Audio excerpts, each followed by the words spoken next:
Praise lord అండి అందరికీ. మరి ఈ రోజు వచ్చేసి డే 21 ఆఫ్ ఫెయిత్ సిరీస్. మరి ఈ రోజు వీడియోలో మనం బర్నబా గురించి తెలుసుకుందాం. మొదటిగా బర్నబా గురించి చూసుకున్నట్టయితే అతను ప్రారంభ క్రైస్తవ సంఘాల్లో ఎంతో ముఖ్యమైన వ్యక్తి. అతని అసలు పేరు వచ్చేసి యాసేపు, కానీ అపోస్తులు అతన్ని బర్నబా అని పేరు పెట్టారు. ఆ పేరుకు అర్థం ప్రోత్సహించే వ్యక్తి. అతను మంచి హృదయం కలిగిన మనిషి, విశ్వాసంతో నిండినవాడు, పరిశుద్ధాత్మతో నడిచినవాడు. తన దగ్గర ఉన్నదాన్ని తన కోసం దాచకుండా అవసరంలో ఉన్న వారికి ఇచ్చాడు. సంఘం ఎదుగుదలకు తన జీవితాన్ని అంకితం చేశాడు.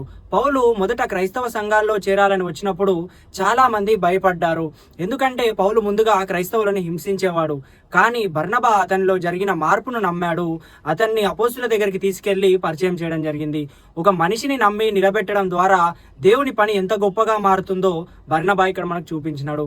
తర్వాత బర్నబా పౌలుతో కలిసి సువార్త ప్రకటించాడు, కొత్త సంఘాలను బలపరిచాడు, ఎక్కడికి వెళ్ళినా ప్రజలను ప్రోత్సహించేవాడు.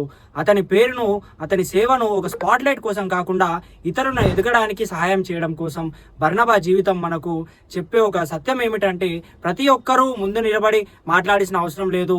కొంతమంది వెనుక ఉండి ఇతరులని పైకి తీసుకెళ్తారు. దేవుని రాజ్యంలో అది కూడా ఒక గొప్ప సేవ. మరి దీనివల్ల మనం ఏం తెలుసుకోవాలంటే, ఇతరులని చిన్న చూపు చూడకుండా ఒక ఎంకరేజ్మెంట్ మాట మన వాళ్ళ జీవితాన్ని మార్చగలదు. దేవుడు ప్రోత్సహించే హృదయాలను ఎక్కువగా ఉపయోగించుకుంటాడు. మరి లాస్ట్కి మనము చూసినట్టయితే ఇతరులను పైకి లేపే చేతులు దేవుని చేతిలో శక్తిగా మారుతాయి. కాబట్టి ఈరోజు వీడియోలో మనం బర్నబా గురించి తెలుసుకుందాం. మరి రేపటి వీడియోలో మరి ఇంకో ఇంట్రెస్టింగ్ క్యారెక్టర్ గురించి తెలుసుకుందాం. అప్పటి వరకు ఫాలో అవుతుండండి మన channel. Thank you. Praise the lord.